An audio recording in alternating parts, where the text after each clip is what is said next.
Looked like a Thanksgiving food hangover.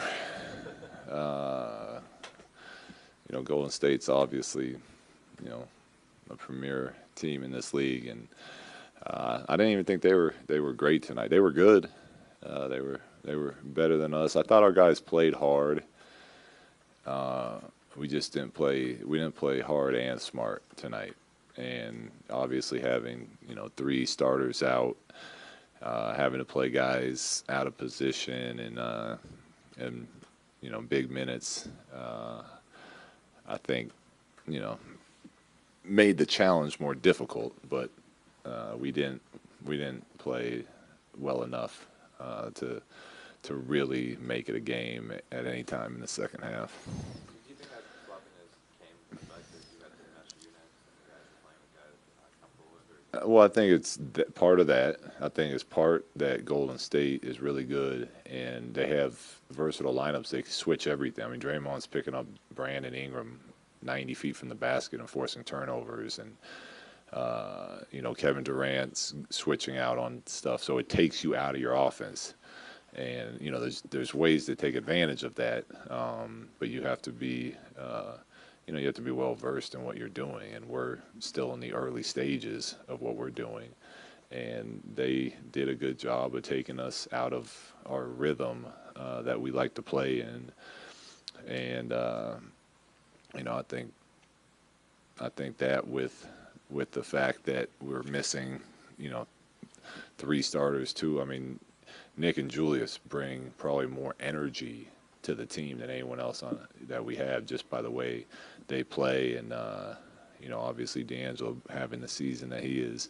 Uh, it's just too tough for us tonight. you miss the Warriors? I mean, you guys have been No, not playing. at all. Not at all.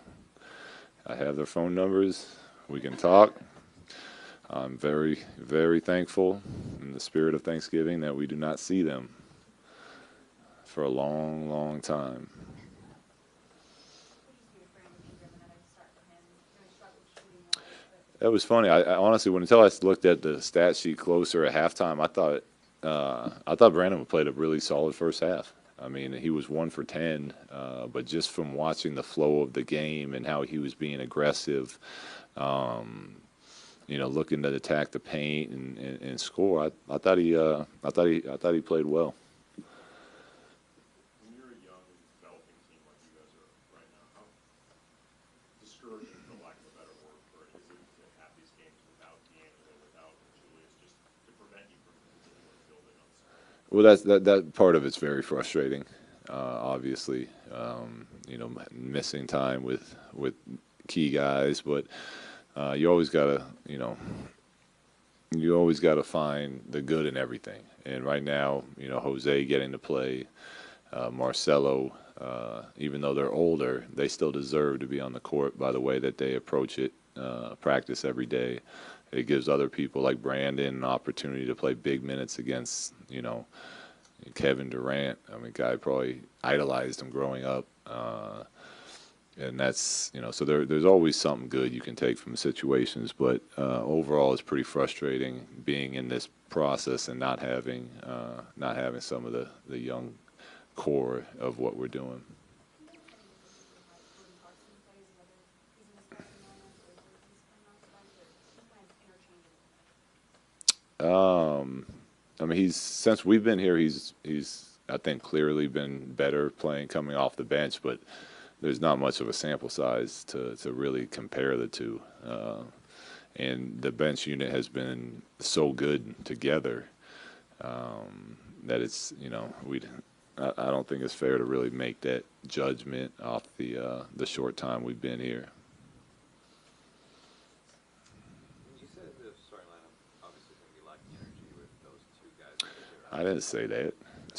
I didn't say they were obviously going to be lacking energy. Those guys bring I energy. said those guys bring the most energy that we have. I didn't say that meant we should Yeah, I lack energy. apologize. I apologize. But if those guys are energy players in particular, um, what was the thinking behind going with or not putting Larry into the starting lineup since he is also an energy player? With Larry, we wanted we wanted to. Larry's so key to the versatility of that second unit that if we would have started him, when I was sitting there mapping out different scenarios, the second unit just didn't feel like it would work when they go, when they have KD and Draymond out there at the 4 and 5, because we feel completely comfortable with Larry and T Black switching and guarding perimeter players. And with the first unit, we felt like we could, use Luol and space the floor a little bit, knowing how much Draymond likes to help all over the court. Luol being a better three-point shooter, we felt like we might get a couple opportunities for him to knock down some shots. So it just made more sense in the big picture of what we were trying to do, to keep Larry in a facilitating, playmaking role with that second unit.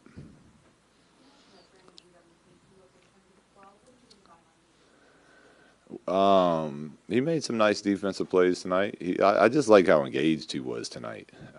There was about a week that went on a little bit ago where it felt like he was starting to float defensively, and I feel like the last couple games he's been locked in and much more engaged how he was early in the season, which was nice to see.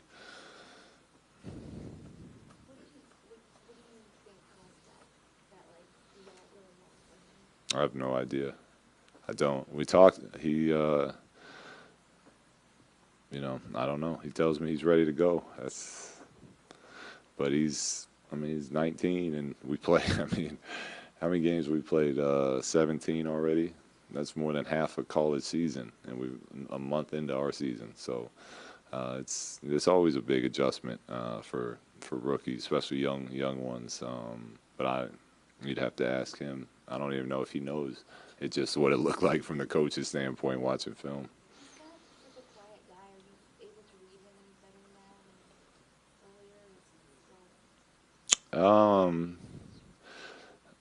than earlier? It's still obviously a work in progress getting to read all the players, but he, with him at least, it's obvious when he's really engaged or not.